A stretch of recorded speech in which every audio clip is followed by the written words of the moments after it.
Oh, oh, yeah, yeah. Yeah, yeah, yeah. Oh, oh, oh, yeah, yeah. Oh, oh, yeah, yeah. Je m'appelle Tendobi Mbamba Baby. Je suis médecin aux cliniques universitaires, actuellement en spécialisation au département de gynécologie obstétrique aux cliniques universitaires de Kinshasa.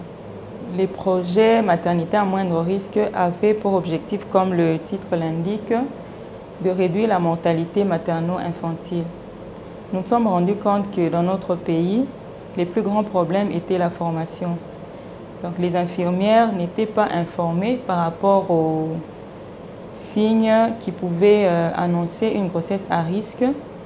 La famille non plus n'était pas au courant. Ce qui fait que la famille amenait la patiente ou la femme enceinte à l'hôpital en retard. Et puis les infirmières, par insuffisance de connaissances, ne savaient pas non plus détecter les grossesses à risque pour référer à temps dans un centre de référence. Et donc l'objectif du projet, c'était de former les infirmières qui, à leur tour, vont former la population, les familles dans les quartiers, afin de les outiller d'éléments pour pouvoir détecter à temps les grossesses à risque pour amener les patientes à temps au centre hospitalier. Et les infirmières elles-mêmes étaient formées, étaient dotées d'outils et de connaissances afin de prendre en charge correctement ces femmes porteuses de grossesse à risque dans les centres de santé. Et lorsque la situation dépassait leurs compétences, elles les référaient au centre hospitalier de référence, donc le centre hospitalier Monkole. Nous avons en moyenne 120 accouchements, c'est une moyenne, par mois au centre hospitalier Monkole.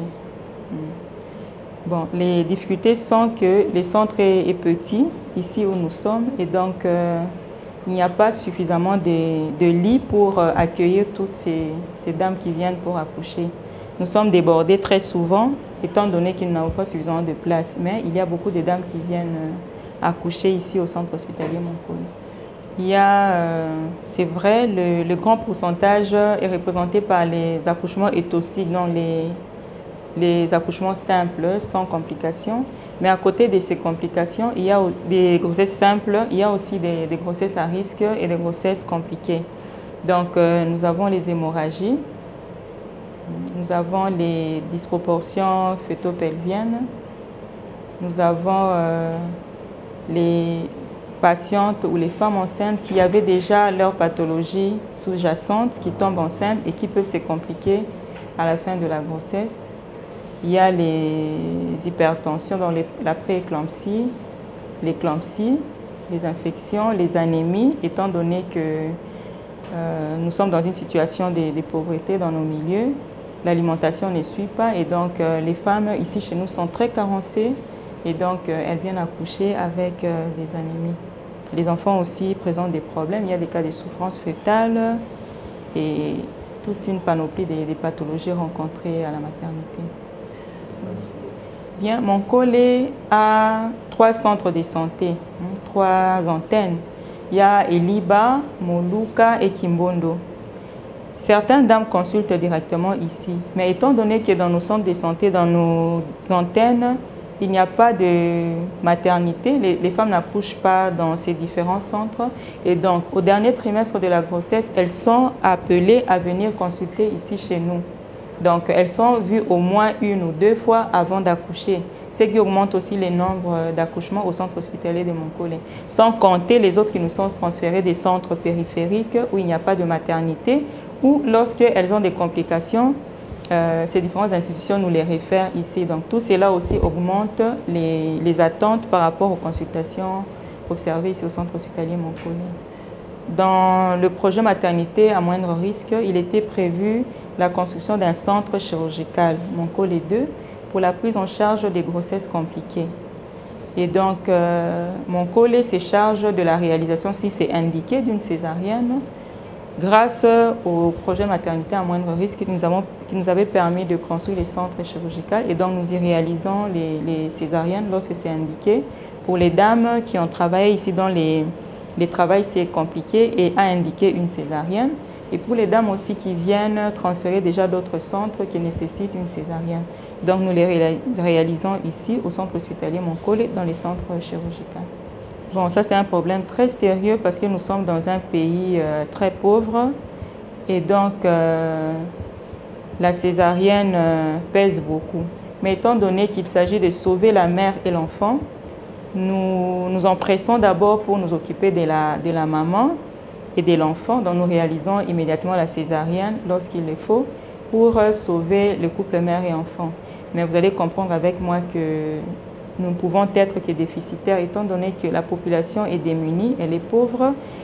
Les cadres dans lesquels nous travaillons, dans les populations périphériques, sont également pauvres.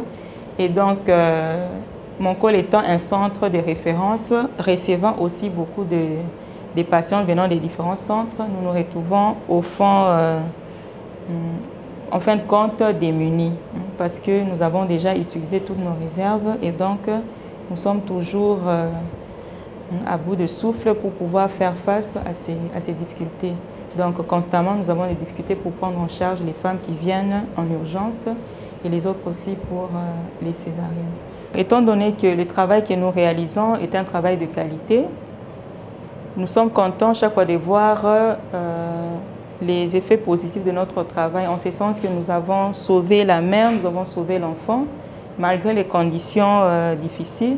Nous aimerions que certains organismes internationaux qui peuvent nous aider puissent nous appuyer davantage pour pouvoir continuer à sauver ces mères et ces enfants, étendre notre action, donc former davantage d'infirmières, aller cibler beaucoup de centres de santé pour les outiller et aussi sensibiliser la population pour détecter les signes d'alarme afin d'amener à temps les malades au centre hospitalier et aussi les infirmières de pouvoir faire ce qu'elles peuvent faire à temps, détecter à temps aussi les signes d'alarme et référer au centre hospitalier.